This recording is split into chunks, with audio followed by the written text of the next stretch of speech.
شرور أنفسنا ومن سيئات أعمالنا من يهده الله فلا مضل له ومن يضلل فلا هادي له وأشهد أن لا إله إلا الله وحده لا شريك له وأشهد أن محمدا عبده ورسوله أما بعد.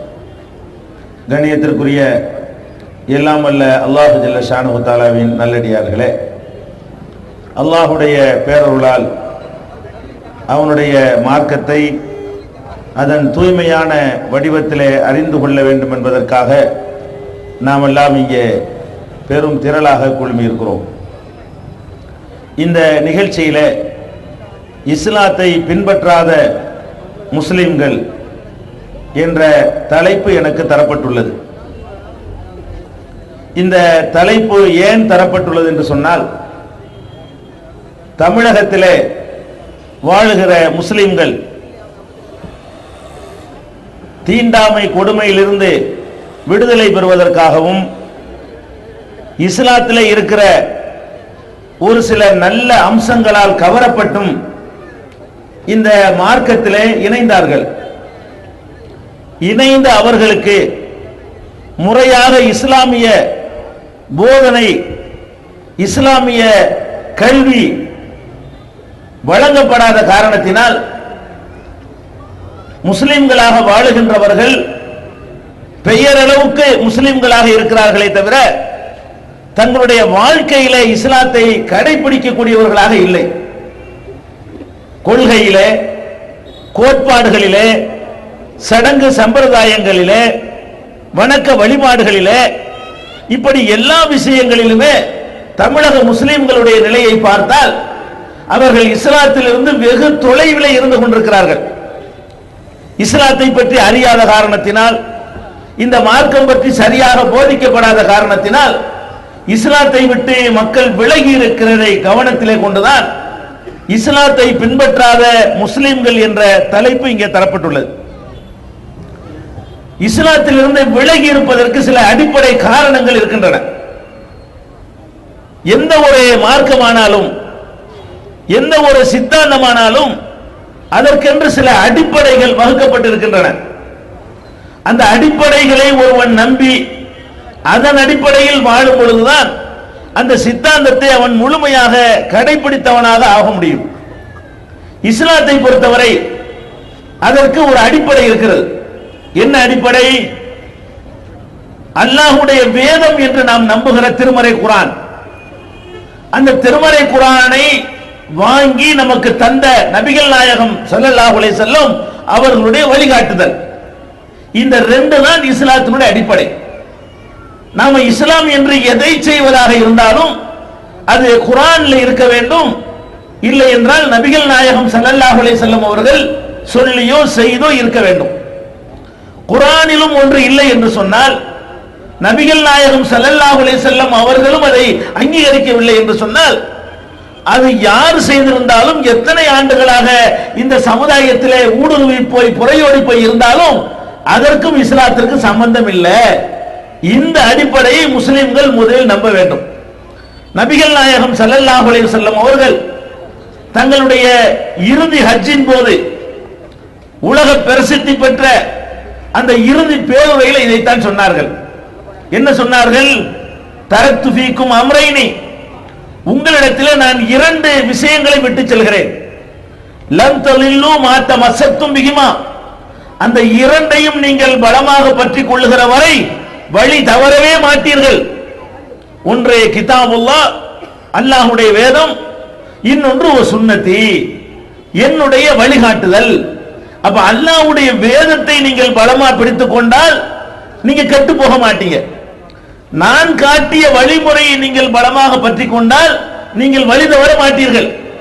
இந்த ரெண்டை தவிர வேற வேற விஷயங்களை நீங்கள் பின்பற்ற ஆரம்பித்தீர்களானால் நீங்கள் சென்றடைகிறது வழிகேடு, தவறான வழி என்று நபிகள் நாயகம் ஸல்லல்லாஹு அலைஹி வஸல்லம் அவர்கள் இறுதி ஹஜ்ஜில கூட இது எச்சரிக்கிறாங்க.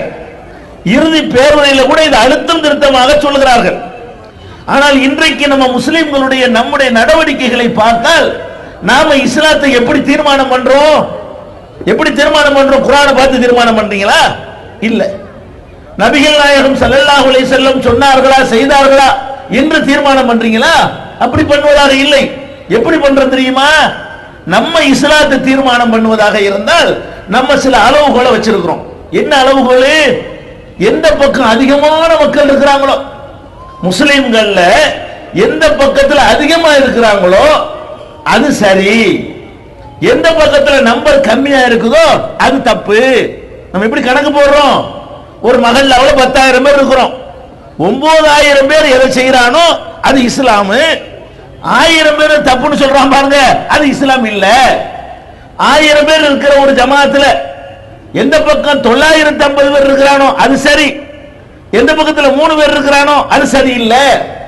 நம்ம இஸ்லாத்தை எப்படி அறிந்து கொள்கிறோம் என்று சொன்னால், குர்ஆனை படித்து அறிந்து கொள்வது இல்லை, நபிகள் நாயகம் ஸல்லல்லாஹு அலைஹி வஸல்லம் உடைய வழிகாட்டுதலை பார்த்து இஸ்லாத்தை அறிந்து கொள்வதில்லை. மெஜாரிட்டி அடிப்படையில் இந்த மார்க்கத்தை நாம தீர்மானம் செய்கிறோம். முதல்ல இது இஸ்லாத்துல திருமறை குர்ஆன்ல தெளிவாக கண்டிக்கப்பட்ட ஒரு சித்தாந்தம். திருமறை குர்ஆன் சொல்லுகிறது, வயின் துதி அக்ஸர மன் ஃபில் அர்லி யுலில்லுக அன் சபீலில்லாஹ்.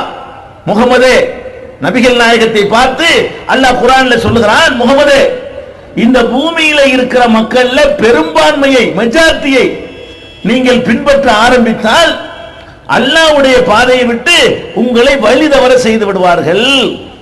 மெஜாரிட்டியை நீங்க பின்பற்றீங்கன்னு வைங்க, உங்களை வழி எடுத்து விடுவார்கள் என்று அல்லாஹ் குர்ஆன்ல எச்சரிக்கிறான்.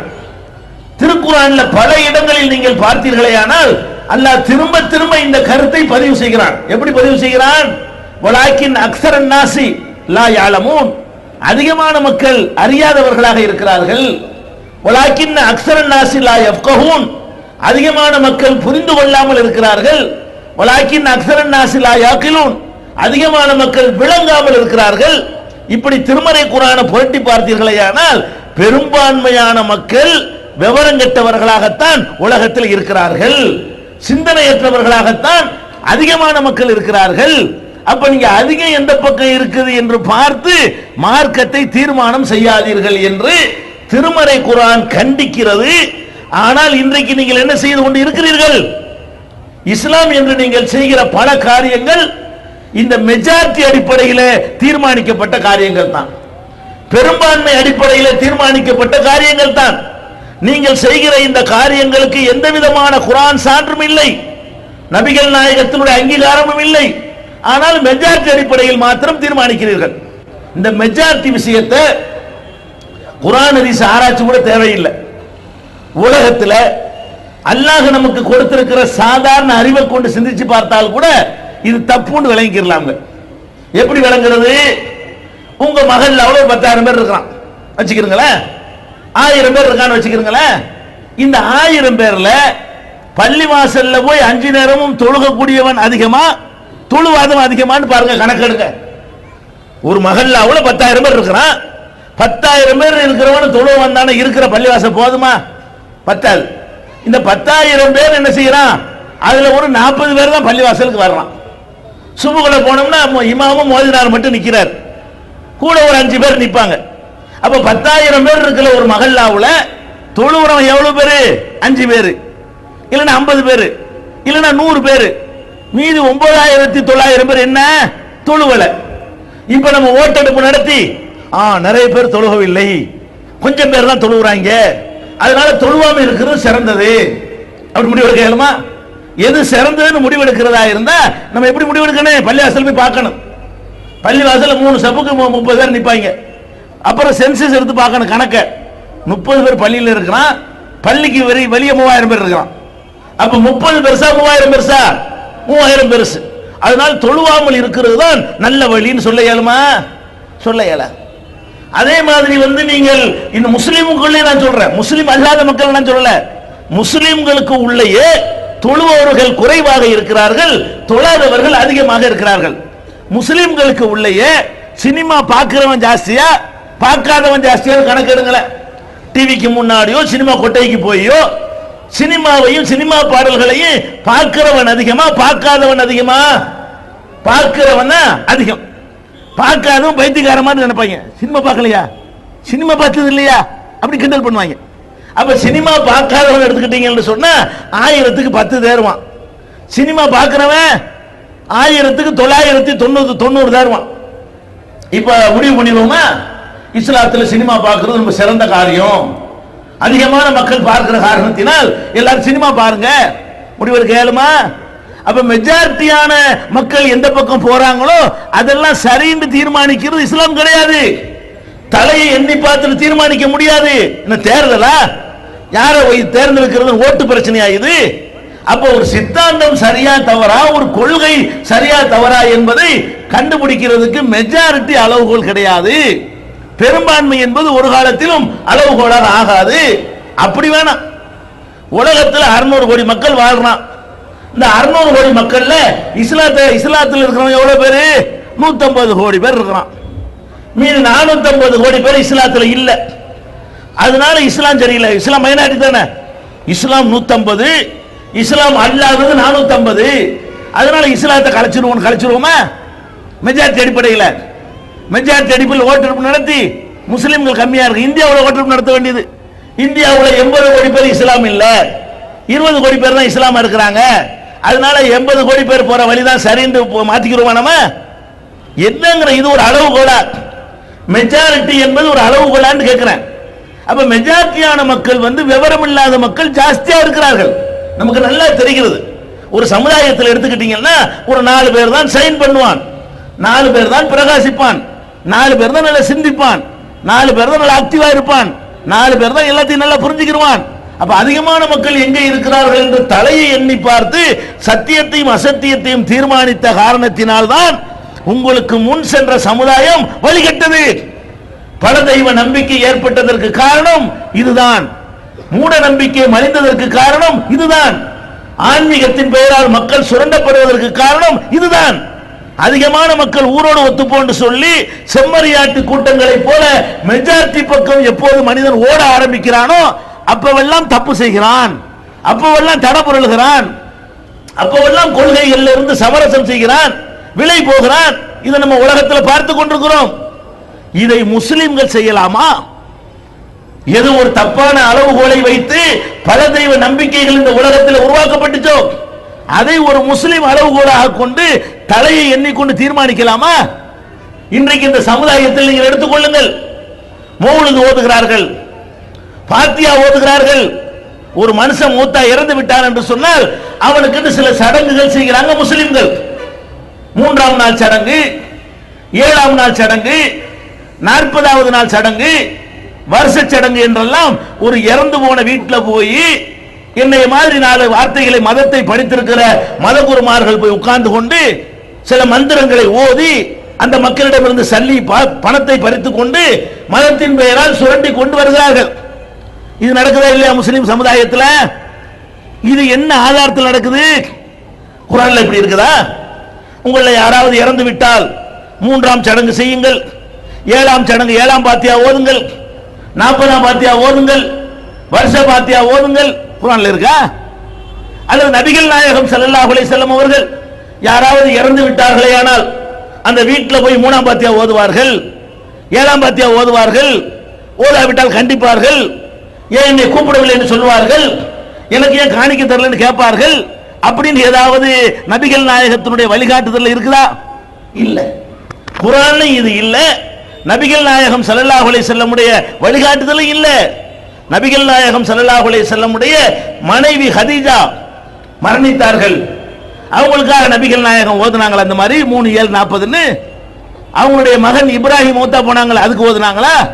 நபிகள் நாயகத்துடைய மகள் ருக்கையா, உம்மு குல்சூம் என்ற 2 பெண் குழந்தைகள் மகள்கள் நபிகள் நாயகம் வாழும்போது மூத்தா போனாங்களே, அவங்களுக்கெல்லாம் ஓதுனாங்களா? நபிகள் நாயகத்துடைய சிறிய தகப்பனார் ஹம்சா நபிகள் நாயகம் வாழும்போது இறந்து போனார, அவருக்காக வேண்டி இந்த 3ஆம் பாத்தியா ஓதுனாங்களா? அப்போ ஒரு மனிதன் இறந்து விட்டான் என்று சொன்னால் அவனுக்காக ஒரு பிரார்த்தனை, ஜனாசா தொழுகை என்ற பிரார்த்தனை செய்ய வேண்டும். அப்புறம் அவங்க நினைச்ச நேரத்தில் எல்லாம் அவருக்காக இறைவன்ட்ட பிரார்த்திக்க வேண்டும். பள்ளிவாசல்ல தொழுது விட்டு நம்ம அல்லாஹ்ட்ட கேட்க வேண்டும்.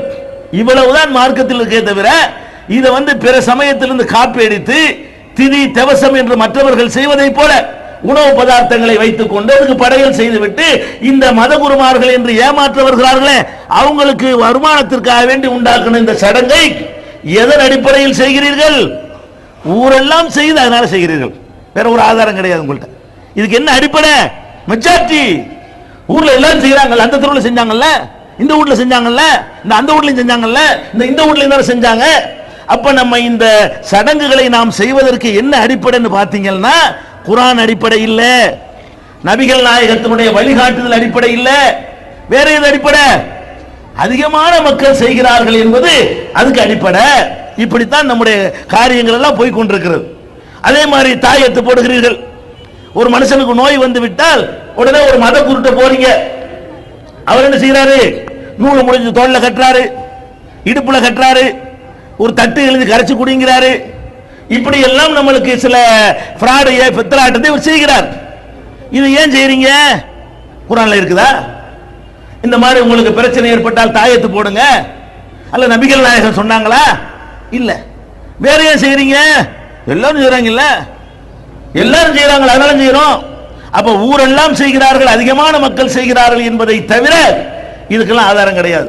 நீங்க ஓதுகிற மௌலிதாகட்டும், நீங்கள் நடத்துகிற மீலாது விழாக்களாகட்டும், நீங்கள் நடத்துகிற பாத்தியாக்களாகட்டும், நீங்கள் நடத்துகிற ஒரு கல்யாணத்துக்கு போனா கூட என்ன செய்யறாங்கன்னு பாத்தீங்களா? ஒரு திருமணத்திற்கு போனீர்களேயானால் அந்த திருமணத்தை நடத்தி முடிப்பதற்குள்ள ஒரு 40 அல் ஃபாத்தியா சொல்றார் அஜர்த். மத குருவா இருக்கக்கூடியவர், இந்த மக்களை நல்வழிப்படுத்தக்கூடியவர், பகுத்தறிவான மார்க்கத்தை போதிக்க கடமைப்பட்ட மத குரு என்ன பண்றாரு? அந்த மாப்பிள்ளையேற்ற சேவிங் பண்ணுவாங்க. மாப்பிள்ளைக்கு, புது மாப்பிள்ளைக்கு சேவிங் பண்றதுக்கு ஒரு அல் ஃபாத்தியா வருவார், ஃபாத்தியா பாரு. அப்புறம் சேவ் பண்ணுவாங்க. அப்புறம் புதுசா ட்ரெஸ் எடுத்து மாட்டுவாரு இல்லையா, அதுக்கு ஒரு அல் ஃபாத்தியா பாரு. அப்புறம் தலையில தொப்பி வைப்பாங்க அந்த மாப்பிள்ளைக்கு. தொப்பிக்கு இஸ்லாத்துக்கு சம்பந்தம் இல்லை, வச்சா வைக்கலாம், வைக்கலாம் இல்ல, அதுக்கு மார்க்கத்தில் ஒரு பெரிய ஒரு வலியுறுத்தப்பட்ட ஒரு காரியம் இல்லை. அந்த தொப்பியத்துக்கு வைப்பதற்கு என்ன செய்வாங்க? அல் ஃபாத்தியாம்பாங்க. அவரை எந்திரிச்சு வாசல்ல வந்து நிப்பாட்டி அதுக்கு ஒரு அல் ஃபாத்தியா. ஊர்வலம் விட்டு அல் ஃபாத்தியாம் பாரு. பொண்ணு விட்டு வாசல்ல நின்று அதுக்கு ஒரு அல் ஃபாத்தியாம் பாரு. அப்புறம் ஊர்ல உள்ள ஒரு தர்காவை கடக்கும்போது அல் ஃபாத்தியாம் பாரு. பள்ளியாசல்ல வச்சு ஒரு அல் ஃபாத்தியா. பந்தக்கால ஊண்டுனா அதுக்கு ஒரு அல் ஃபாத்தியா. சட்டியத்துக்கு அடுப்புல வச்சு அதுக்கு ஒரு அல் ஃபாத்தியா. சட்டி இறக்குனா அதுக்கு ஒரு அல் ஃபாத்தியா. இப்படி ஒரு கல்யாணத்துக்கு முன்னால ஒரு 40 அல் ஃபாத்தியா போடுறாரு யாரு? மதகுரு. இது ஏன் செய்றீங்க? இது எந்த குர்ஆன்ல இப்படி இருக்குது? இல்ல. எந்த நபிகள் நாயகம் உங்களுக்கு இதை சொல்லி தந்தாங்க? சொல்லிலாம் தரல. வேற ஏன் செய்றீங்க? எல்லாம் செய்றாங்கல்ல, 4 பேர் செய்யும்போது நாங்களும் செய்யணும்ல. அவ்வளவு வேண்டியது இல்லைங்க. நீங்க திருமணத்துல டவுரி வாங்குறீங்களா? உங்க பகுதியில் கல்யாணம் நடக்கும் பொழுது பெண் வீட்டார்கிட்ட நீங்க வரதட்சணை வாங்குறீங்களா இல்லையா? வாங்குறீங்க. எப்படி வாங்குறீங்க? ரொக்கமா வாங்குறீங்க, நகையா வாங்குறீங்க, பொருளா வாங்குறீங்க, சீர்வரிசையா வாங்குறீங்க, பிறகு தவணையா கொஞ்சம் வாங்கிக்கிறீங்க, கடனா கொஞ்சம் வாங்கிக்கிறீங்க, கல்யாணத்துக்கு முந்தி கொஞ்சம் வாங்குறீங்க, சோறா வேற வாங்குறீங்க, கல்யாணத்துக்கு பிந்தி வேற வாங்குறீங்க. இப்படி ஒரு கல்யாணங்கிற பேரை வைத்துக் கொண்டு பல கட்டங்களில் பெண் வீட்டார்ட்ட நீங்க கசக்கி பிழிகிறீர்கள். இவ்வளவு எப்படி பிழிகிறீங்க தெரியுமா? கள்ளத்தனமா செய்றீங்களா இதெல்லாம்? இந்த வரதட்சணை வாங்குறத அடுத்தவனுக்கு தெரியாம காது மச்ச மாதிரி பொண்ணு வீட்டுக்காரன் மாப்பிள்ளை வீட்டுக்காரன் மட்டும் இப்படி கொடுத்துக்கிறீங்களா? இல்ல. எப்படி வாங்குறீங்க? பள்ளி வாசல்ல வச்சு வாங்குறீங்க. ஊர் மக்களை எல்லாம் சாட்சியா வைத்து வாங்குறீர்கள். பள்ளிவாசல் நிர்வாகிகள் எல்லாம் உட்கார்ந்து வாங்குகிறீர்கள். மத குருமாரும் பக்கத்தில் உட்கார்ந்து கொண்டு அதுக்கு அல் ஃபாத்தியாங்கிறாரு. எதுக்கு? பெண் வீட்டாரிடமிருந்து அந்த வரதட்சணையை வாங்கி மாப்பிள்ளை வீட்டாருக்கு கொடுக்குறாங்கல்ல, அதுக்கு ஒரு ஃபங்க்ஷனை வச்சு அந்த ஃபங்க்ஷன்ல ஹஜரத் உட்கார்ந்து கொண்டு அல் ஃபாத்தியாங்கிறார். அப்ப இவ்வளவு பெரிய அக்கிரமத்தை எப்படி செய்றீங்க? ஊரறிய உலகறிய விளம்பரப்படுத்தாத விளம்பரம் படுத்தி பகிரங்கப்படுத்தி வெளிப்படையா செய்கிறீர்கள். எல்லோரும் சேர்ந்து செய்கிறீர்கள். இது மார்க்கமா? பள்ளிவாசல்ல வைத்து இதை செய்கிறீர்கள். அப்ப இப்பதான் விளங்குது மெஜாரிட்டியில உள்ள அக்கிரமக்காரன் விளங்குதா? அடே, ஊர் முத்தவள்ளி உட்கார்றாரு, ஊருடைய பள்ளிவாசலுடைய நிர்வாகிகள் உட்கார்ந்து இருக்கிறார்கள், ஒரு மதகுரு உட்கார்ந்து இருக்கிறார், ஊர்ல உள்ள அனைத்து பிரமுகர்கள் உட்கார்ந்து இருக்கிறார்கள். எதுக்கு? பெண் வீட்டிடமிருந்து கொள்ளையடித்த அந்த ரூபாயை வாங்கி மாப்பிள்ளை வீட்டுக்கு கொடுக்கிறதுக்காக வேண்டி இவ்வளவு பேர் உட்கார்ந்து செய்றீங்களே. இது குர்ஆன்ல இருக்கா? குர்ஆன்ல எப்படி இருக்கு? இதுக்கு மாற்றமா இருக்கிறது. வஆத்து நிசா சதுகாத்திஹின் நிஹலா, பெண்களுக்கு அவர்களுடைய மகரை நீங்கள் கொடுங்கள். கல்யாணம் பண்ணக்கூடிய ஆண்கள் தான் பெண்களுக்கு மகர் கொடுக்க வேண்டும். மகர் என்றவர் கேட்கிற தொகையை கொடுக்க வேண்டும். இப்படி சொல்லுகிற ஒரு மார்க்கத்தில் நீங்க என்ன பண்றீங்க? பெண் வீட்டார்ட்ட வாங்குறீங்களா, இதுக்கு என்ன அடிப்படை, என்ன காரணத்துக்கு இதை வாங்குறீங்க? ஒரு காரணமும் இல்ல. குர்ஆன்ல இதுக்கு அனுமதி இல்ல, நபிகள் நாயகம் இதை அனுமதிக்கல. அறிவுபூர்வமா சிந்திச்சு பார்த்தால் கூட இதை வாங்குறதுக்கு ஒரு ரீசனும் இல்ல, ஒரு நியாயமும் இல்ல. ரெண்டு பேரும் சந்தோஷமா இருக்க போறீங்க, அதுக்கு அவர்கிட்ட மட்டும் நீ கேட்கிற. இன்னும் சொல்ல போனால் நீ கொடுப்பதற்கு 1000 நியாயம் இருக்கிறது. குடும்ப வாழ்க்கையில பெண்கள் தியாகம் செய்கிறார்கள், உற்றார் உறவினரை சொந்த வீட்டை விட்டு ஓ வீட்டுக்கு வருகிறார்கள், அதுக்கு நீ தான் கொடுக்கணும். ஓ வீட்டில் வந்து சேவை செய்கிறார்கள், அதுக்கு நீ தான் கொடுக்கணும். உன்னுடைய குழந்தையை சுமந்ததற்காக கஷ்டப்படுகிறார்கள், அதுக்கு நீ தான் கொடுக்கணும். அந்த குழந்தையை பெற்றெடுப்பதற்காக அவங்க தான் கஷ்டப்படுறாங்க, அது கூட நீ தான் கொடுக்கணும். அதை வளர்க்கிறது அவங்க தலையில தான், அதுக்காக நீ தான் கொடுக்கணும். அப்ப அவங்களை வளர்த்து ஆளாக்கி எல்லா பொறுப்புகளும் அவர்கள் சுமந்து கொண்டு உன்னோடு கொஞ்ச நேரம் சந்தோஷம் அனுபவித்திருக்கா செய்யறாங்களே, இதுக்கு நீ கொடுக்கணுமா அங்க வாங்கணுமா? அறிவுபூர்வமா சிந்திச்சாலும் இதுக்கு நியாயம் இல்ல, குர்ஆன் ஹதீஸ்ல தேடி பார்த்தால் ஆதாரம் இல்ல. ஆனாலும் எல்லாரும் சேர்ந்து வாங்குறீங்களா இல்லையா? எதனால ஜமாத்துக்கு நமக்கு பஞ்சாயத்து எதுல வருதுங்கிறீங்க? இதானுங்க விவகாரம். எப்படிப்பா நீங்க இஸ்லாமிய ஜமாத் என்று சொல்லிக் கொண்டு இவ்வளவு பெரிய அக்கிரமத்தை நீங்கள் பள்ளிவாசலில் அரங்கேற்றுகிறீர்கள் என்று கேட்டால் எங்களுக்கு பள்ளிவாசல் விரட்டுவீங்களா? இந்த அநியாயத்தை செய்யாதீர்கள் என்று கேட்டால் பள்ளிவாசலுக்கு தொலை வரக்கூடாது தடுப்பீங்களா? பஞ்சாயத்து எங்க நடக்கிறது? இதான் விவகாரமே. அப்ப நம்ம இதுக்கு என்ன காரணம் நீங்க பார்த்தீர்களே, ஆனால் மெஜாரிட்டி தான் காரணம். எல்லாரும் வாங்குறவனா இருக்கிறான், அதனால நாங்கள் வாங்கணும். எல்லாரும் வாங்குறான்ல, 90 பேர் வாங்குறான்ல, இந்த 10 பேர் வாங்க வேணான்னு சொன்னா அவன் ஒரு மாதிரியா கிறுக்கம் பைத்தியக்கார மாதிரி பார்க்கிறது. அப்ப நம்முடைய மார்க்க விஷயங்களை நீங்கள் பின்பற்றாமல் போனதற்கு முக்கியமான காரணத்தை நீங்கள் பார்த்தீர்களே, ஆனால் அடிப்படையை நீங்கள் மறந்திருக்கிறீர்கள். பெரும்பான்மை மக்கள் சொல்வது சரி என்பதை முதலில் மாற்றுங்கள். சரியான பாதை உடனே கண்ணுக்கு தெரியும். பெரும்பான்மை மக்கள் செய்வது சரி என்ற சிந்தனையிலிருந்து நீங்கள் விடுபட்டால், அல்லாஹ் சொல்லி இருக்கிறானா ரசூல் சொல்லி இருக்கிறார்களா என்ற சிந்தனையை நோக்கி வந்தால் உங்களுக்கு உண்மை பளிச்சென்று தெரியும். இஸ்லாத்தை பின்பற்றுகிற முஸ்லிம்களாக மாறுவீர்கள். அப்புறம் என்ன பண்றீங்க? நீங்கள் இன்னொரு அடிப்படையான தவறை செய்கிறீர்கள். அது என்ன தவறு தெரியுமா? மார்க்க அறிஞர்களுக்கு ஒரு தனி மகத்துவம் உங்கள்கிட்ட இருக்கிறது. உங்க உள்ளத்துல மௌலவிகள் இருக்கிறாங்கன்னு வைங்களேன், மத குருமா அவர் அஜர்த்து, அவர் 7 வருஷம் படிச்சவர், அவர் சொன்னா சரியா தான் இருக்கும் என்று உங்களுக்கு மத குருமார்கள் மீது உங்களுக்கு ஒரு பக்தி ஊட்டப்பட்டு இருக்கிறது. இந்த பக்தி இயற்கையாக வந்த பக்தி இல்லை, சின்ன வயசுல அப்படி ஊட்டினார்கள் உங்களுக்கு. சின்ன பிள்ளையா இருக்கும் பொழுது என்ன செய்வாங்க, அஜர்த்துன்னா ஒரு பெரிய ஆளு, அவர் என்ன சொன்னாலும் கேட்கணும் என்று உங்களை மாதிரி ஒரு மனுஷனை என்னமோ ஒரு தெய்வீக அம்சம் பொருந்தியவரை போல உங்கள் உள்ளங்களிலே பதிய வைத்தார்கள். மத குருமார்கள் மீது உங்களுக்கு ஒரு பக்தி ஏற்பட்டது. அந்த பக்தியை காரணமாக வைத்துக் கொண்டுதான் அவங்க ஆட்டுறாங்க, நீங்க ஆடுறீங்க. எதை வச்சுக்கிட்டு நீங்க அநியாயம் பண்றீங்க? தொலை வர்றவனை நீங்க தடுக்கிறீங்களே, அடிக்கிறீங்களே, எதை விளங்கி கொண்டு அடித்தீர்கள்? ஒன்னும் உங்களுக்கு தெரியாது. அவர் அஜர்த்து மெம்பர்ல ஏறிக்கிட்டு அடிந்தாரு, அடிச்சீங்க. உசுப்பி விட்டாரு, நீங்க என்ன செஞ்சீங்க? உசுப்புனீங்க. அவர் ஆட்டி விட்டாரு, நீங்க ஆடுனீங்க. அப்ப நீங்கள் இந்த மத குருமார்கள் மீது உங்களுக்கு ஒரு குருட்டுத்தனமான பக்தி ஊட்டப்பட்டிருக்கிறது. அதிலிருந்து நீங்கள் விடுபட வேண்டும். மத குருமார்கள் என்றால் யார்? இஸ்லாத்தில் மத குருமார்களுக்கு என்று ஒரு மகத்துவம் இருக்குதா? மத குருமார்கள் தான் மகத்துவம் மிக்கவர்களா? மத குருமார்கள் தான் தெய்வீக அம்சம் பொருந்தியவர்களா? மத குருமார்கள் என்றால் அவங்க இஷ்டத்துக்கு சட்டத்தை தயாரிச்சு உங்களுக்கு தந்துட முடியுமா? மத குருமார்கள் என்றால் அவங்க உங்களுக்கு நினைச்ச காரியத்தெல்லாம் சாதிக்கக்கூடிய ஆற்றல் படைத்தவர்களா? இஸ்லாத்தில் அது கிடையாது. மத குருமார்கள் இருக்கிறாங்க, குர்ஆன்ல உள்ளதை அவங்க சொல்லலாம், அவ்வளவுதான் மத குருக்குள்ள அனுமதி. நபிகள் நாயகம் சொன்ன செய்திகளை உங்களுக்கு எடுத்து சொல்லலாம், இவ்வளவுதான் மத குருடைய வேலையை தவிர அவர் நினைச்சதை எல்லாம் கையில மடியில போட்டு சட்டங்களை தயாரித்து தரக்கூடிய அதிகாரம் அவருக்கு இருக்குதா? நீங்கள் இருக்குது என்று நினைக்கிறீர்கள். உங்களுடைய மத குரு உங்களுக்கு சொல்கிறார், நோன்பு வைக்க சொன்னால் வைக்கிறீர்கள், தொலை சொன்னால் தொழுகிறீர்கள். இன்னைக்கு தொழுவும் பாரு, உடனே தொழுவீங்க. இன்னைக்கு நோன்பு வையும் பாரு, இன்னைக்கு நோன்பு வைக்க சொல்ல நீ யாரான்னு கேட்க மாட்டீங்க, அஜர்த்து சொல்லிட்டார்ல அப்படின்னு சொல்லுவீங்க. மீலாதுல்லா கொண்டாடும் பாரு, கொண்டாடுவீங்க. மௌலிது ஓதும் பாரு, ஓதுறம்பீங்க. அப்ப அஜர்த்தாக இருக்கக்கூடியவர்கள் விரல ஆட்டு மாதிரி ஆட்டுவீங்க, ஆட்ட வேணாம் பாரு ஆட்ட வேணாம்பீங்க, தொப்புள்ள கையை கட்டு மாதிரி கட்டுவீங்க, கட்டாதானே கட்ட மாட்டீங்க. அப்ப நீங்கள் மத குருமார்கள் மீது ஒரு குருட்டுத்தனமான பக்தி வைத்திருக்கிறீர்கள்.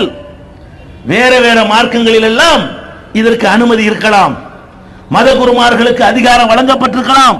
மத குருமார்கள் இஷ்டத்துக்கு எதை வேண்டாலும் சொல்லலாம் என்ற அதிகாரம் வேறு மார்க்கங்களில் இருக்கிறது. உங்கள் மார்க்கத்தில் இருக்கிறதா? இஸ்லாத்தில் இருக்கிறதா? நான் ஒரு மதகுரு என்ற காரணத்திற்காக நான் எதை சொன்னால் நீங்கள் கேட்கலாமா? அந்த அதிகாரம் இஸ்லாத்தில் மதகுருமார்களுக்கு இல்லை. மதகுருமார்களுடைய வேலை என்ன? இப்படி குர்ஆனில் இருக்கிறது என்று எடுத்து சொல்லலாம், இப்படி நபிகள் நாயகம் சொன்னார்கள் என்று எடுத்து சொல்லலாம். இதை தவிர மதகுருமார்களுக்கு ஒரு வேலையுமே இல்லை. திருமறை குர்ஆனில் அல்லாஹ் சொல்லி காட்டுகிறான், இத்தஹது அஹ்பாரஹும் வ ருஹ்பானஹும் அர்பாபம் மின் தூனில்லாஹ். இந்த முந்தைய யகூதிகளும் நசாராக்களும் தங்களுடைய மத குருமார்களை கடவுள்களாக ஆக்கிவிட்டார்கள். அல்லாஹ் குர்ஆன்ல கண்டிக்கிறான். மத குருமார்களை என்ன ஆக்கிட்டாங்க? கடவுள் ஆக்கிட்டாங்க. கடவுள் ஆக்கிட்டாங்கன்னு என்ன அர்த்தம்? அவர் எஸ்ண்டா இவங்களும் எஸ்ம்பாங்க, அவர் நோண்டா இவங்களும் நோன்னு சொல்லுவாங்க, அவர் கடமைண்டா இவங்களும் கடமைன்னு சொல்லுவாங்க, அவர் ஹராம்ண்டா இவங்களும் ஹராம்ன்றுவாங்க, அவர் ஹலால்ண்டா இவங்களும் ஹலாலும்பாங்க. இப்படி மதகுருமார்கள் எதை சொன்னாலும் நம்புவது என்று நீங்கள் நினைக்கிறீர்களே, அதுதான் உங்களுடைய இஸ்லாத்தை பின்பற்றாமல் இருப்பதற்குரிய மற்றொரு அடிப்படை காரணம். இப்ப நீங்க அந்த மதகுருமார்களை பற்றி கொஞ்சத்தை விளங்கிக் கொள்ள வேண்டும்.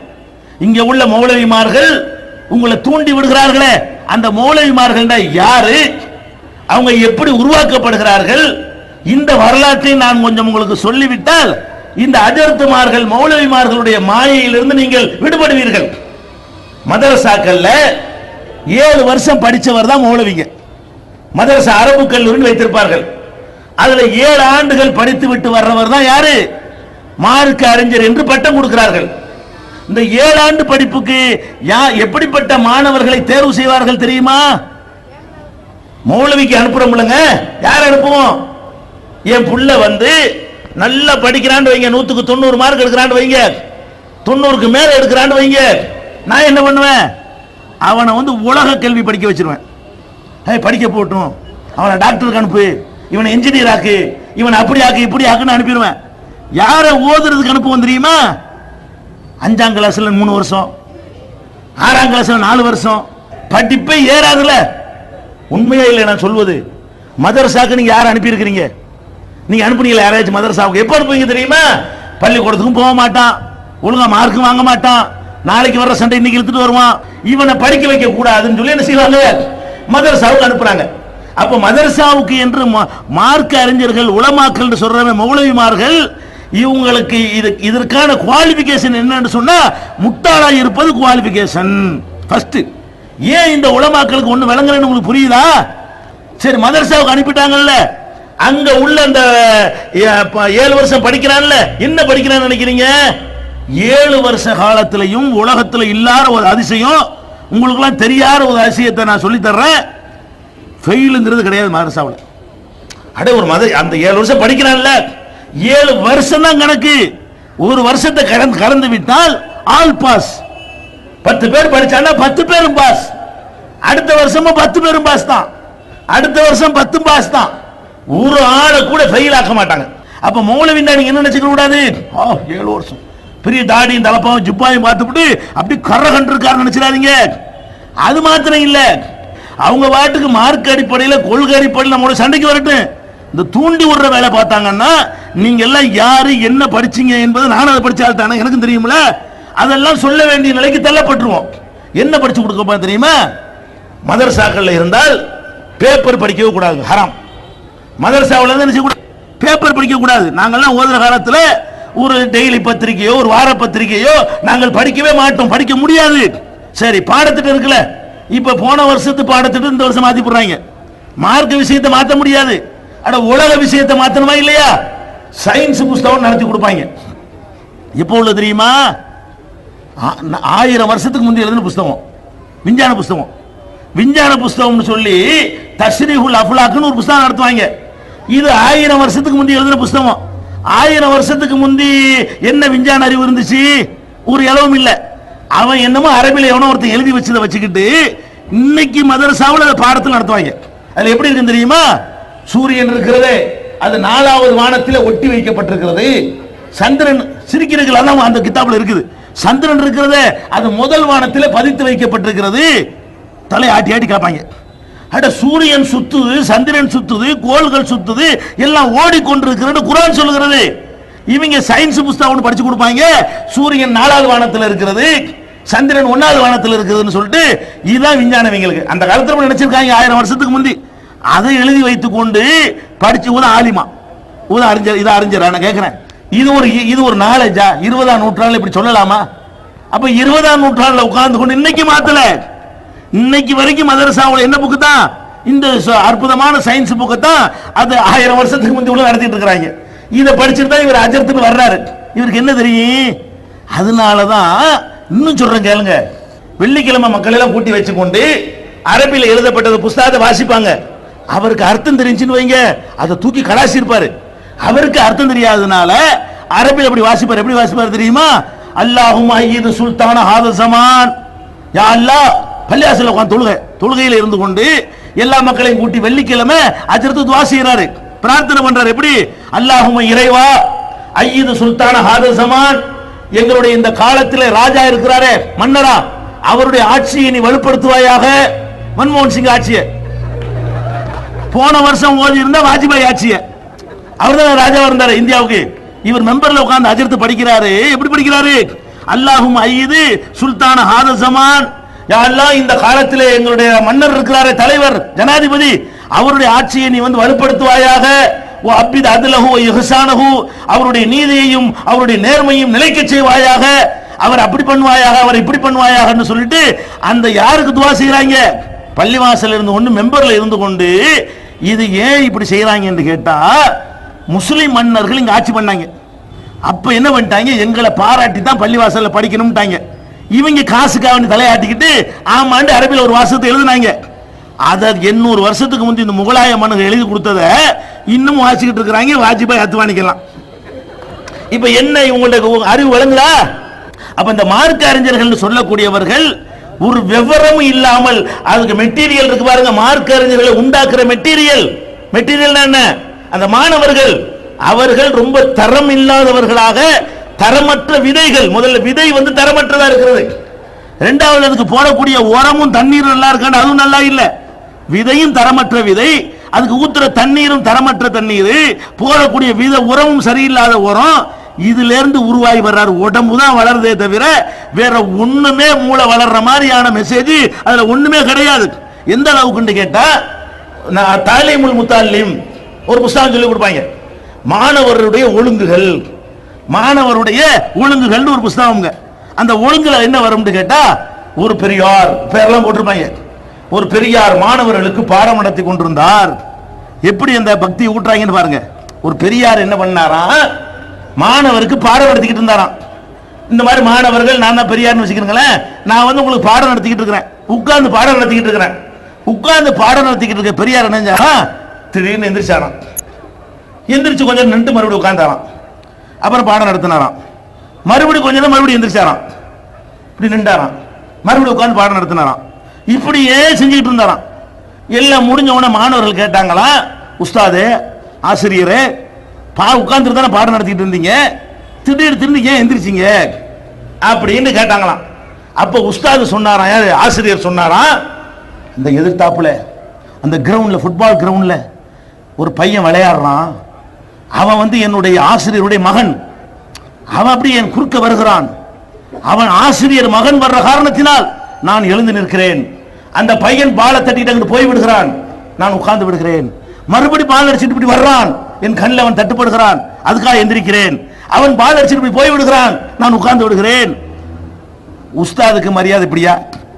அட உஸ்தாதுடைய பையன் பந்து அடிச்சான்னு சொன்னா அவனுக்கான எந்திரிச்சு நிக்கணுமா? என்ன சொல்ல வர்றாங்க? அந்த மாணவர்களுக்கு இப்படி விதைக்கிறார்கள். எப்படி? எங்களை மாதிரி பெரிய அஜர்த்துமார்கள் சொல்வதை கண்ணை முடிக்க நம்பணும். எங்க பிள்ளைகளுக்கு கூட நீங்க எந்திரிச்சு நிக்கணும். எங்க அந்த பிள்ளை என்ன பெரிய சாதனையா பண்றான், பந்து விளையாடுறான், என்ன பண்ணணும், இழுத்து ஏன்டா அத்து முகங்கிறிய மாதிரி நீ படிக்க வேண்டிய தலையில தட்டி கூட்டி இழுத்துட்டு வந்தா பரவாயில்ல.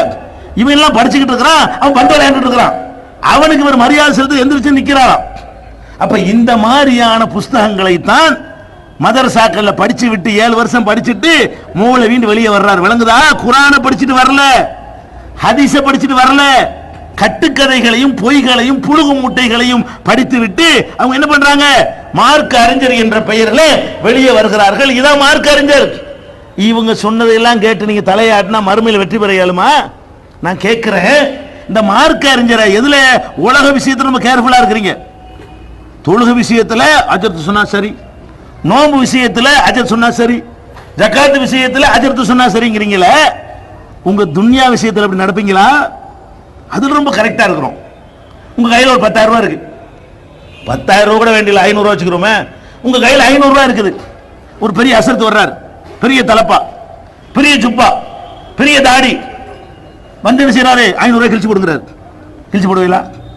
உங்க கையில 500 ரூபாய் இருக்குது, ஒரு பெரிய அஜர்த்து வர்றாரு, இந்த 500 ரூபாய் கிழிச்சு போடு அப்படிங்கிறீங்க. அல்ல பெண்கள்கிட்ட வர்றாரு, இந்த வளையல கழட்டி சாக்கடையில் போடுங்கிறார். உங்க கையில வளையல் போட்டுக்கிறீங்க, அஜர்த்து வர்றாரு, இந்த வளையல கழட்டி சாக்கடையில் வீசு. அஜர்த்துல சொல்றாரு, வீசுவீங்களா? கிறுக்கு பையில இவன் சொல்லி அப்படி கேட்பீங்களா இல்லையா? ஏன் அப்படி கேட்கறீங்க? வளையலுடைய மதிப்பு உங்களுக்கு தெரிகிறது, 500 ரூபாயுடைய மதிப்பு தெரிகிறது. அதை போய் குப்பையில போடணும்னு சொன்னா கிறுக்கன் தான் சொல்லுவான். அது அந்த மதிப்பை விளங்கி வச்ச அளவு கூட மார்க்கத்தை விளங்கி வச்சிருக்கீங்களா? மார்க்கத்தை விளங்கி வச்சிருந்தா நீ யாரா இப்படி பாத்தியா ஓத சொல்ல நீ யாரான்னு கேட்டீங்களா? கத்தம் ஓத சொல்ல யாருன்னு கேட்டீங்களா? மூலிகை ஓத சொல்ல நீ யாரு? குர்ஆன்ல இருக்கா? ரசூலுல்லாஹ் சொன்னாங்களான்னு கேட்டீங்களா? அவன் என்ன சொன்னாலும் தலையத்திலே ஆட்டுறீங்க, ஆனா உலக விஷயத்துல கேர்ஃபுல்லா இருக்கிறீங்க.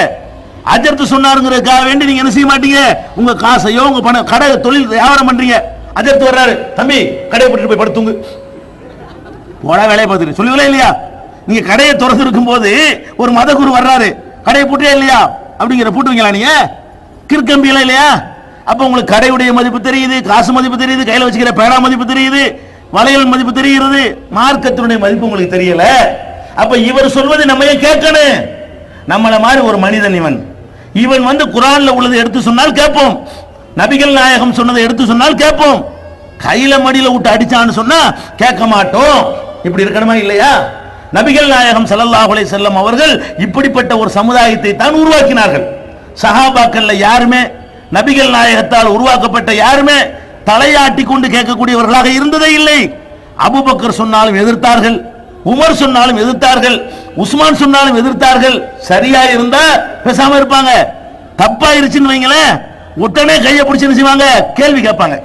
இப்படி உருவாக்கப்பட்ட ஒரு சமுதாயத்தில் நம்ம என்ன பண்றோம்? மத குருமார்கள் மீது குருட்டுத்தனமான பக்தி வைத்துக்கிறோம். அவன் என்ன பண்றான்?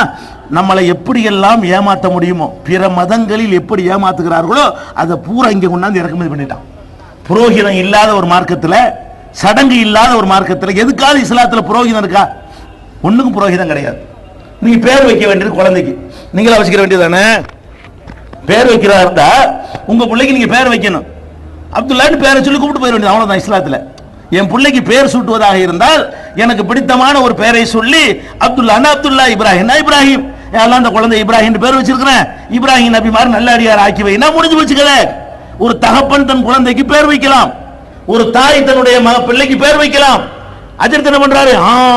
என்னை தான் கூப்பிடணும் இருக்கா இல்ல? இந்த சமூகத்துல பேர் வைக்கிறாங்க, நீங்க எப்படி வைக்கிறீங்க? பேர் வைக்கிறாங்க என்னை கூப்பிடுங்கிறார். இது மாதிரி ரசூலுல்லாஹ் தான் கூப்பிட்டாங்களா எல்லாரும்? நபிகள் நாயகம் வாழ்ந்த காலத்துல தங்கள் பிள்ளைகளுக்கு பேர் வைக்க அஜர்த்து மாதிரி தான் கூப்பிட்டாங்களா? அதே மாதிரி வந்து உங்க பிள்ளைக்கு சுன்னத்து பண்றீங்க, கத்துனா இஸ்லாத்துல ஆண்களுக்கு சுன்னத்து என்ற ஒரு விருத்த சேதனம் செய்ய வேண்டும். இதை செய்யறதுக்கு என்ன பண்ணணும்? அந்த வேலையை தெரிஞ்ச ஒரு மருத்துவரை கூப்பிட்டால் அதுக்கு அர்த்தம் இருக்கிறது, அவர் தான் செய்வாரு. அதுக்கு என்ன பண்றீங்க? என்ன கூப்பிட்டியா? அதுக்கு அஜர்த்து தான் பாத்தியாங்கணுமா, இல்லட்டா இருக்காதா கத்தி? அடே சுன்னத்து பண்ணுவதற்கு இவர் ஏன் வர்றாரு? அப்ப நபிகள் நாயகம் ஸல்லல்லாஹு அலைஹி வஸல்லம் வாழ்ந்த காலத்தில் நபிகள் நாயகத்தை கூட்டிட்டு போய் தான் சுன்னத்து பண்ணாங்களா? ஒவ்வொரு சஹாபாக்களும் தங்கள் பிள்ளைகளுக்கு சுன்னத்து பண்ணும் பொழுது நபிகள் நாயகமே நீங்க வந்து எங்க வீட்டுக்கு வந்து அல் ஃபாத்திஹா சொல்லி நீங்க ஒரு மந்திரத்தை ஓதுனா தான் என் பிள்ளைக்கு சுன்னத்து நடக்கும்னு ரசூலுல்லாஹ் சொன்னாங்களா? ஆனா ரசூல் ஸல்லல்லாஹு அலைஹி வஸல்லம் அப்படி தங்கள் வாழ்க்கையில் நடந்து காட்டினாங்களா? அப்ப சுன்னத்து பண்றா இருந்தாலும் என்னை கூப்பிடுங்கிறாரு. அட கஷ்டப்பட்டு சம்பாரிச்சு ஒரு வீட்டை கட்டுறீங்க, கட்டி குடி போக வேண்டியதானே? என்னை கூப்பிடுங்கிறாரு. அட நான் கட்டின வீட்டை குடி போய் நீ ஏன்டா வரணும்? இவர் வந்து என்னமோ திறந்து வச்சால் பாத்தி ஆங்கணுமா, இவர் ஏதோ சடங்கெல்லாம் செய்யணுமா, இவர் சில மந்திரங்களை ஓதணுமா, இவர் அங்க மௌலிது ஓதுவாராம், இல்லைன்னா இதை திக்ர் செய்வாராம், இதை ஹல்கா பண்ணுவாராம். இவர் என்னத்தையாவது பண்ணுனாத்தான் அந்த வீட்டுக்குள்ள நீங்க போகணும். இப்படித்தான் ரசூலுல்லாஹ் சொன்னாங்களா?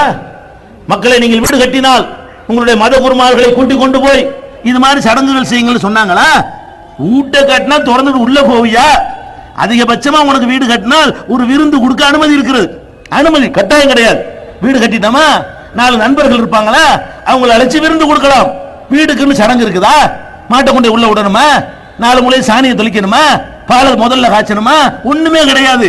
நம்ம வசதி போல ஒரு நேரத்தை எடுத்து அல்லாஹ்வுடைய பெயரால் நான் உள்ள நுழைகிறேன்னு சொல்லிட்டு உள்ள போக வேண்டியதுதான். இவ்வளவுதான் இஸ்லாத்துல உள்ளது. இதுக்குன்னு தனியான ஸ்பெஷல் மந்திரங்களோ சடங்குகளோ சம்பிரதாயங்களோ இல்ல. என்னை கூப்பிடுங்கிறாரு, அதுக்கு நான் தான் வருவேங்கிறாரு. நம்ம பொண்ணுக்கு நம்ம மாப்பிள்ளை கல்யாணம் பண்ணி வைக்கிறோம், என்னை கூப்பிடணும், நான் தான் பண்ணி வைப்பேன். கல்யாணம் பண்றதா இருந்தா கூட என்ன செய்யறாரு அஜர்த்து, என்னை கூப்பிடுங்கிறாரு. ஏன் இதெல்லாம் ஏன் இஸ்லாத்துல நுழைச்சிங்க? மத குருமார மனுஷனா பார்க்க வேண்டியதானே? நபிகள் நாயகம் ஸல்லல்லாஹு அலைஹி வஸல்லம் வாழ்ந்த காலத்துல அப்துர் ரஹ்மான் ஒரு சஹாபி, ஒரு நபி தோழர், சிறந்த 10 பேர்ல அவரும் ஒரு ஆள்.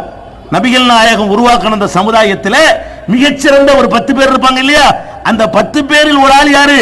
அப்துர் ரஹ்மான். அவர் நபிகள் நாயகத்தில் ஒரு நாள் வர்றார். வரும் பொழுது பார்த்தால் நறுமணம் பூசிக்கொண்டு வர்றார். வாசமும் மனமுமாக வருகிறார். அவரை பார்த்தவன நபிகள் நாயகம் கேட்கிறாங்க, என்னப்பா வாசமும் மனவுமா இருக்கிறீங்களா, என்ன விஷயம் அப்படின்னு கேட்கிறாங்க. அவர் சொல்றாரு, எனக்கு நேத்து கல்யாணம் ஆச்சு. அவர் என்ன சொல்றாரு, எனக்கு நேத்து கல்யாணம் ஆயிடுச்சு, அதுக்காக வாசத்தை அன்னைக்கு பூசின வாசம் இது, நேத்து பூசினது அப்படிங்கிறார். அப்ப நபிகள் நாயகம் ஸல்லல்லாஹு அலைஹி வஸல்லம் அவர்கள் என்ன சொல்லியிருக்கணும், என்ன நேத்து கல்யாணமா, என்னை கூப்பிடாமையா, நான் வராமையா, நான் மந்திரம் சொல்லாமையா, நான் நடத்தி வைக்காமையா அப்படி கேட்டாங்களா? நபிகள் நாயகத்திட்ட வந்து அவ்வளவு நபிகள் நாயகத்தை நேசிக்கிற ஒரு தோழர் அவரு, நபிகள் நாயகத்துக்காக உயிரே கொடுப்பாரு. அவர் கல்யாணம் பண்ணி இருக்கிறார் நபிகள் நாயகத்தை அழைக்காமல் கூட இல்ல, சொல்லாமல், நபிகள் நாயகத்திற்கு சொல்லாமல் கல்யாணம் செய்கிறார். சொல்லாமல் மட்டுமில்ல, கேட்டதுனாலதான் சொல்றார், இல்ல அதுவும் சொல்லிருக்க மாட்டார். என்னப்பா வாசமா இருக்கிறேன்னு கேட்டா அதனால அடுத்த நாள் தெரிஞ்சு போச்சு. நபிகள் நாயகம் கேட்கலன்னு வைங்க, 6 மாசம் கழிச்சு கூட தெரியாம இருந்திருக்கலாம். அப்ப நபிகள் நாயகத்திற்கு சொல்லாமல் அழைக்காமல் அவர் கல்யாணம் பண்ணி இருக்கிறாரு. நபிகள் நாயகம் என்ன கேட்டாங்க, கல்யாணம் பண்ணில விருந்து கொடு, வசதி உள்ளால் அவர் ஒரு ஆட்டை அறுத்து விருந்து கொடுப்பான்றாங்க.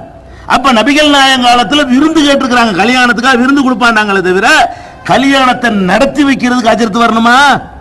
சபையில உட்கார்ந்து கொண்டு அவர் அரபில ஒரு மந்திரம் சொல்ல நம்ம வாய்மொழியை இப்படிலாம் ஒரு கல்யாணம் நடத்தி கொண்டிருக்கிறோம். அப்ப கல்யாணம் அவர் வர்றேங்கிறாரு, கருமாதிண்டா அவர் வர்றேங்கிறாரு, எந்த ஒரு காரியமா இருந்தாலும் சரி வைத்த வழினா என்ன கூப்பிடுங்கிறாரு. என்னமோ மாஸ்டர் ஆஃப் ஆல் சப்ஜெக்ட்னு சொல்லுவாங்க இல்லையா, எல்லா சப்ஜெக்ட்டுக்கும் இவர் தான், எதா இருந்தாலும் இவரை கூப்பிட வேண்டியதான். வீடு கட்டணுமா, அசிவாரம் போடணுமா, என்னை கூப்பிடுங்கிறாரு, சோறாக்கணுமா என்னை கூப்பிடுங்கிறாரு, என்ன ஒரு காரியமா இருந்தாலும் அஜர்த்தை கூப்பிடுங்கிறாரு. ஏன் இப்படி வந்துச்சு? இப்படித்தானே கெடுத்தாங்க. ஏனைய மார்க்கங்கள் நாசமா போனது இதானங்க காரணம். நீங்க மூட நம்பிக்கையில மூளைக்கு கிடக்கிறதுக்கு இதுதான் காரணம். ஜோசியம் சொல்றல பண்ணிட்டாங்க. நீங்க இவ்வளவு நம்புனா என்னாச்சு? அஜர்த்திட்ட போறீங்களா, கல்யாணம் நம்பிங்க, அஜர்த்திட்ட போய் அசர்த்து நல்ல நாள் பார்த்து சொல்லுங்க. யார்கிட்ட? நம்மள மாதிரி ஒரு மனுஷன், அவனுக்கு என்ன தெரியுமா நமக்கு தெரியும், நமக்கு என்ன தெரியுமா அது அவனுக்கும் தெரியும்.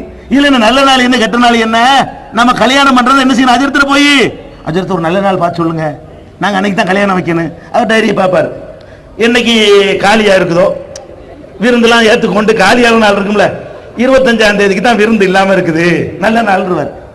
அவருக்கு எது நல்ல நாள் அது சொல்லிட்டு போயிடுவாரு. என்னையா நல்ல நாள் எங்கேயா இருக்கு மார்க்கத்துல?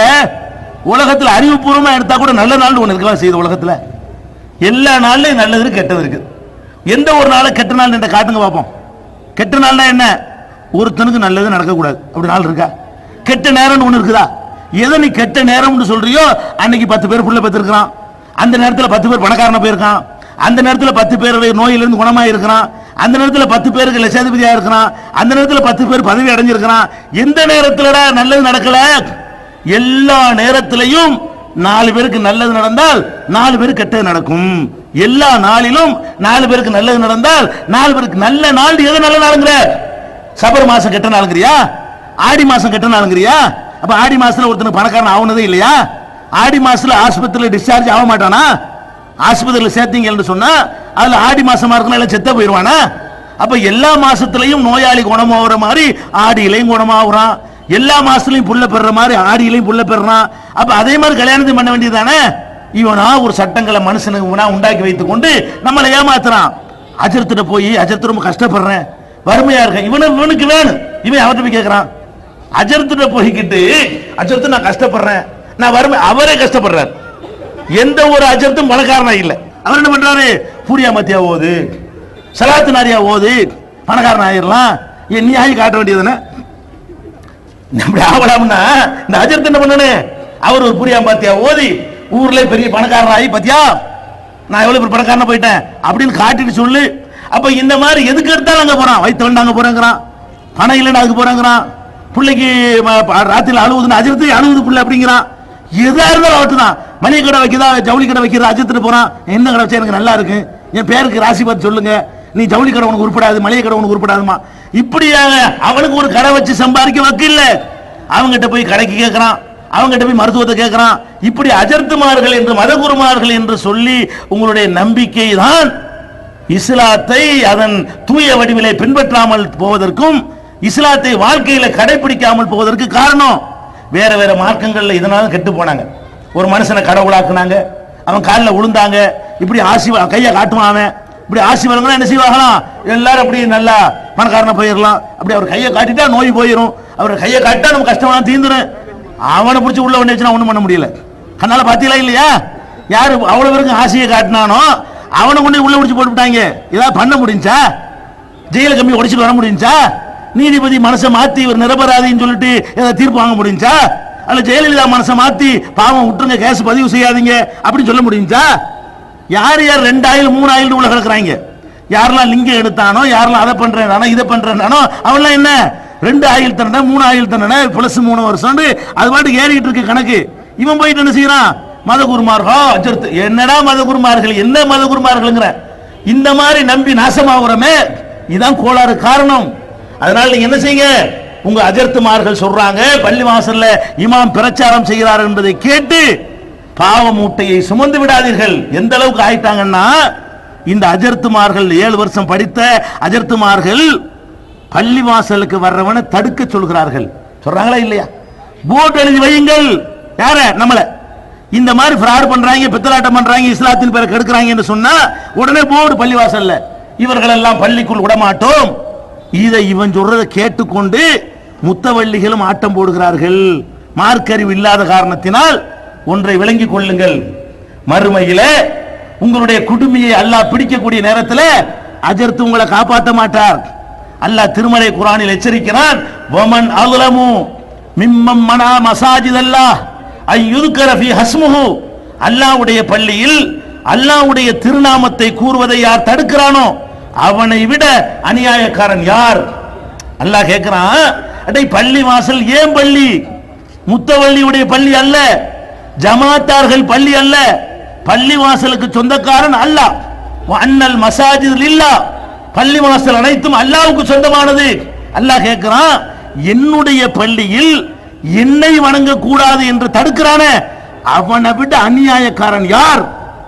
இந்த அஜர்த்து சொல்றாரு பள்ளி வாசலுக்கு வர்றவனை தடுங்கிறாரு. முத்தவள்ளி அதை கேட்டு ஆடுறாருன்னு சொன்னா இவரை விட அநியாயக்காரன் யார்? இந்த அநியாயத்திற்காக உன்னை அல்லாஹ் பிடிக்குவானே, அஜர்த்து உன்னை காப்பாற்றுவாரா? மார்க் அறிவு உனக்கு இருந்தா, இவன் ஒரு மனுஷன் விளங்கி இருந்தால் அவன் சொல்ல கேட்டு போர்டு வச்சு உன் மறுமையை பாராக்குவியா? அல்லாஹ் திருமறை குர்ஆன்ல 3 விஷயத்துக்கு போர் பிரகடனம் செய்கிறான். 3 காரியங்கள் செய்பவர்களுக்கு என்ன செய்யறான்? அடே உனக்கு எனக்கு சண்டைங்கிறான், வாடா என்னோட யுத்தத்துங்கிறான். அதுல ஒரு காரியம் என்ன தெரியுமா? அல்லாஹ்வுடைய பள்ளி வாசலிலே அல்லாஹ்வை தொழ தடுக்கிறானே அவனுக்கு எதிராக நான் வர்றேங்கிற அல்லாஹ் திருமறை குர்ஆன்ல சொல்றான். முதல்ல இறங்கின சூரா இருக்க சூரத்துல் அலக் 96வது அத்தியாயம். அதில் அல்லாஹ் சொல்கிறான், அரஐத்தல்லதி யன்ஹா அப்தன் இதா ஸல்லா, தொழுகிற எனது அடியாரை தடுக்கிறானே, தொழுகிற அடியாரை தடுக்கிறானா? அவனை பார்த்தியா? அல்லாஹ் கேட்கிறான். கேட்டு சொல்றான், கல்லால இல்லம் என்தகி, இவன் இந்த போக்கிலிருந்து விலகி கொள்ளவில்லையானால், பள்ளி வாசலுக்கு வர்ற தடுக்கிறானே அதிலிருந்து விலகி கொள்ளவில்லையானால் லனஸ்ஃபாம் பின் நாசியா, அவன் குடுமிய நாம் பிடிப்பேன். எல்லாம் சொல்றான், பள்ளி வாசல்ல வர்றவனை தடுத்தா அதுக்கு பனிஷ்மெண்ட் யார்ட்ட? அதுக்கு பனிஷ்மெண்ட் யார்ட்ட? என்கிட்ட இருக்கு. லனஸ்ஃபாம் பின் நாசியா, அவன் குடுமியை நான் பிடிப்பேன். நாசியத்தின் காதிபத்தின் ஹாத்தியா, குற்றம் செய்து கொண்டிருக்கக்கூடிய, பொய் சொல்லி கொண்டிருக்கக்கூடிய இவனுடைய குடிமையை நான் பிடிப்பேன். ஃபல் யது நாதியா, அவன் சபை அவன் கூட்டட்டும். சனது ஜபானியா, ஏசபையை நான் கூட்டுறேங்கிறான் அல்லாஹ். நரகத்தின் காவலர்களை ஜபானியாக்களை நான் கூப்பிடுகிறேன், கூட்டுறாவும் ஜமாத் உலமாவே, கூட்டுவோம் சபையை அப்படின்னு அல்லாஹ் என்ன செய்யறான்? இவங்களுக்கு எதிராக யுத்த பிரகடனம் செய்கிறான். அல்லாஹ் குடுமையை பிடிப்போன்னு சொல்றானே, அந்த காரியத்தையா நிர்வாகிகள் செய்கிறீர்கள்? அந்த காரியத்தையா இந்த அஜர்த்துமார்களுடைய பேச்சை கேட்டுக்கொண்டு அல்லாஹ்வுடைய பள்ளியை விட்டு தடுக்கிறீர்கள்? அல்லாஹ்வுடைய பள்ளிக்கு வர வேண்டாம் என்று சொல்கிறீர்களே, அதுக்கு அல்லாஹ் கொடுக்கிற பனிஷ்மெண்ட் என்ன? நான் பிடிப்பேன். நபிகள் நாயகம் ஸல்லல்லாஹு அலைஹி வஸல்லம் அவர்கள் மக்காவுல காபாவுல போய் தொழுகிறார்கள். தொழுகையில சஜிதாவில் இருக்கும் பொழுது ஒட்டகத்தினுடைய குடலை கொண்டு வந்து கழுத்தில் வைக்கிறார்கள். ஒட்டகத்தினுடைய குடல் அந்த சாணத்தோட நபிகள் நாயகத்துக்கு தலையை நிமித்த முடியல. கேள்விப்பட்ட மகள் ஃபாத்திமா ஓடோடி வருகிறார்கள். அவங்களும் தந்தையுமாக சேர்ந்து அதை புரட்டி விட்டு நபிகள் நாயகம் எந்திரிக்கிறாங்க. இந்த ஒட்டக குடலை வைத்து பள்ளிவாசல தொழும் பொழுது ஒட்டக குடலை வைத்தார்களே, அவங்க எல்லாம் கைகொட்டி சிரிக்கிறார்கள். அபூஜஹல்ல இருந்து அபூ லஹப்ல உத்பாவுல இருந்து ஷைபாவுல இருந்து எல்லாம் என்ன செய்யறான்? கைகொட்டி சிரிக்கிறார்கள். நபிகள் நாயகம் படக்கூடிய அந்த அவஸ்தையை பார்த்துவிட்டு நபிகள் நாயகம் என்ன சொன்னாங்க தெரியுமா? அல்லாஹும்ம அலைக பி அபீ ஜஹல், யா அல்லாஹ் இந்த அபூ ஜஹலை நீ பாத்துக்க, அலைக பி உத்பாவை நீ பாத்துக்க, அலைக பி ஷைபா அலைக ரபியா எல்லா பேரையும் சொன்னாங்க. இவனை எல்லாம் நீ பாத்துக்க அல்லாஹ், நான் ஒண்ணும் செய்யல அப்படின்றாங்க. அதுக்கு பிறகு அவங்க கைதான் ஓங்குனுச்சு. நபிகள் நாயகத்தை தடுக்கிறாங்க, கேலி செய்யறாங்க, முட்டை குடல் வைக்கிறாங்க. அதுக்கு பிறகு நபிகள் நாயகம் பிரார்த்தனை பண்றாங்க. ஒரு வருஷம் ஆச்சு, அவங்க கைதான் ஓங்குது. இன்னொரு வருஷம் ஆச்சு, அவங்க கைதான் ஓங்குது. இன்னொரு வருஷம் ஆச்சு, அவங்க கைதான் ஓங்குது. நபிகள் நாயகத்தை அடிக்கிறாங்க, விரட்டுறாங்க, சில ஆட்களை கொல்றாங்க, நாடு கடத்துறாங்க, அடிக்கு மேல அடி. அப்படி இருமாந்து போய் இருக்கிறாங்க. 10 வருஷம் நபிகள் அல்லாஹ்வுடைய இப்படி அப்படித்தான் நினைச்சிட்டு இருக்கிறாங்க. நம்ம போர்டு வச்சுட்டோமே, போர்டு வச்சு ஒன்னு ஆவலை நல்லா தானே இருக்கிறோம் நினைக்கிறாங்க. அல்லாஹ்வை பொறுத்த வரைக்கும் சனஸ்தத்ரிஜுஹும் மின் ஹைது லா யஅலமூன், மனுஷ மாதிரி பிடிக்க மாட்டான், அப்படி விட்டு பிடிப்பான். நம்ம தூண்டில் போட்டு மீன் பிடிக்கிறோம்ல, எப்படி பிடிப்போம்? அப்படி தூண்டில போடுவோம், மேல ஒரு மிதப்பு கட்டை இருக்கும், அந்த மீன் வசமா அதுல மாட்டணும்னே லேசா அந்த மிதப்பு கட்டை அப்படி கீழே இறங்கும். உடனே சுண்ணணும்னு வைங்க, மீன் கிடைக்காது, வசமா மாட்டாது. அது ஃபுல்லா போய் இந்த தூண்டில் போய் குற வலையில மாட்டணும். அது வரைக்கும் அப்படி விடுவோம் இல்லையா? அப்படி விட்டுட்டு ஒரு வெட்டு வெட்டினா என்னவாகும்? வசமா சிக்கிக்கிறோம். அல்லாஹ் சொல்றான் தன்னை பற்றி, நம்ம புடி அவசரமா பிடிக்கவே மாட்டேன், அரசு அன்று கொள்ளும் தெய்வம் நின்று கொள்ளும். எல்லா மக்களும் நம்புற ஒரு சித்தாந்தம் தான். அரசாங்கம் அன்னைக்கு அன்னைக்கு நடவடிக்கை எடுப்பான், தெய்வம் கடவுள் இருக்கான் பாருங்க, அப்படி நின்று நிதானித்து ஒரே போடுதான். ஒரு சுனாமி மாதிரி ஒரு சின்ன அடி தான், அதுல பிறண்டுவாங்க. அப்ப அந்த மாதிரி இருந்து என்ன நினைச்சான்?